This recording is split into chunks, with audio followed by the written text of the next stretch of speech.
আজকে যে বিষয়টির উপরে কথা বলবো সেটি হচ্ছে ইন্ট্রা-ইউটেরাইন ইনসামিনেশন বা আইইউআই। আইইউআই একটি বন্ধ্যাত্ব চিকিৎসা পদ্ধতি যেখানে সহবাস ছাড়া স্বামীর শুক্রকীটকে প্রক্রিয়াজাত করে অধিকতর চলমান শুক্রকীট বাছাই করে একটি সরু ক্যাথেটারের মাধ্যমে ডিম ফোটার সময় স্ত্রীর জরায়ুতে দিয়ে দেওয়া হয়। সাধারণত কাদেরকে আমরা আইইউআই করি? পুরুষের ক্ষেত্রে যাদের শুক্রকীটের নড়াচড়া কম, শুক্রকীটের পরিমাণ কম, অথবা যেসব পুরুষের সেক্সুয়াল ডিসফাংশন, যেমন যাদের ইরেকটাইল ডিসফাংশন বা ইজাকুলেটরি ডিসফাংশন আছে, সেসব ক্ষেত্রে আমরা পুরুষের ক্ষেত্রে আইইউআই করে থাকি। আইইউআই করতে হলে শুক্রকীটের সংখ্যা অবশ্যই 10 মিলিয়নের বেশি থাকলে ভালো। ফিমেলদের ক্ষেত্রে যেসব ক্ষেত্রে আমরা আইইউআই করি সেটা হচ্ছে মাইল্ড এন্ডোমেট্রিওসিস, অথবা কোনো ক্ষেত্রে যদি আনএক্সপ্লেইনড ইনফার্টিলিটি থাকে, যেমন যাদের বেসিক পরীক্ষা নিরীক্ষা দ্বারা ফিমেল এবং মেলের কারো কোনো সমস্যা খুঁজে পাচ্ছে না কিন্তু তাদের প্রেগন্যান্সি হচ্ছে না, দিস গ্রুপ অফ ওমেনকে আমরা সাধারণত বলি যে আনএক্সপ্লেইনড ইনফার্টিলিটি।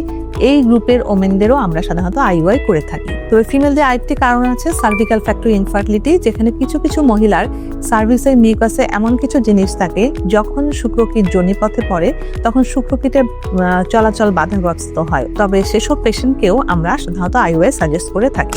আইইউআই একটি ব্যথামুক্ত পদ্ধতি। এটা সাধারণত স্ত্রীর ডিম ফোটার সময় সরু ক্যাথেটারের মাধ্যমে স্ত্রীর জরায়ুতে শুক্রকীট দিয়ে দেওয়া হয়। এখানে কোনো অ্যানাস্থেসিয়া বা অজ্ঞান করার দরকার হয় না। যেদিন আইইউআই হয় তার আইইউআই করার পরে সাধারণত 10 থেকে 15 মিনিট উনি একটু রেস্টে থাকবেন, তারপরে উনি বাড়ি চলে যেতে পারবেন এবং বাড়িতে যে উনি স্বাভাবিক কাজকর্ম করা বা অফিস ওয়ার্ক থাকলে সেটা উনি করতে পারবেন, এগুলোতে কোনো বাধা নেই। এবং যেদিন আইইউআই হয় সেদিন উনি হাজবেন্ডের সাথে মেলামেশাও করতে পারবেন, এটাতেও বাধা নেই। মেলামেশাকে বরঞ্চ আমরা এনকারেজ করি। আইইউআই করার পূর্ব শর্ত সেটা হচ্ছে আইইউআই করতে হলে অবশ্যই আমাদের টিউবগুলো খোলা থাকতে হয়। দুটো টিউব খোলা না থাকলেও অ্যাটলিস্ট 1 টিউব অবশ্যই খোলা থাকতে হবে। সেটা সাধারণত টিউব খোলা আছে কিনা সেটা যেভাবে বোঝা যায়, প্রয়োজনে আমরা স্যালাইন ইনফিউশন সোনোগ্রাফি বা হিস্টোসালফোনোগ্রাফি যখন যেটা প্রযোজ্য মনে হয় সেভাবে আমরা ফেলোপাইন টিউবটা দেখে নিই যেটা প্যাটেন্ট আছে কিনা। সাধারণত আইইউআই এর সাকসেস রেট অনেক বেশি তা নয়, 10 to 15%। তবে এটা ডিপেন্ড করে পেশেন্টের ক্যাটাগরির উপরে। তবে ওভারঅল সাকসেস রেট আমরা এরকমই বলে থাকি 10 to 15% per cycle success rate. তবে কেউ যদি অনেক আরো বেশি বার আইইউআই করেন তবে সাকসেস রেট কিছুটা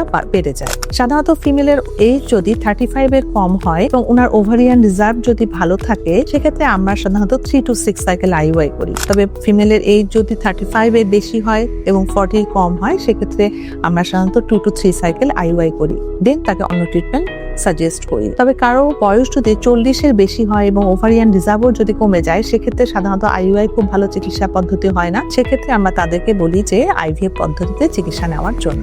যাদের বয়স কম তারা যদি আইভিএফ এ যেতে না চায় তাহলে তাদেরকে আমরা বলি যে ল্যাপারোস্কোপি করেন অথবা আইভিএফ করেন। এই দুটোর মধ্যে যে পদ্ধতি উনি পছন্দ করেন সেই পদ্ধতিতে উনি আগাতে পারেন। আজকের বক্তব্য এটুকুই।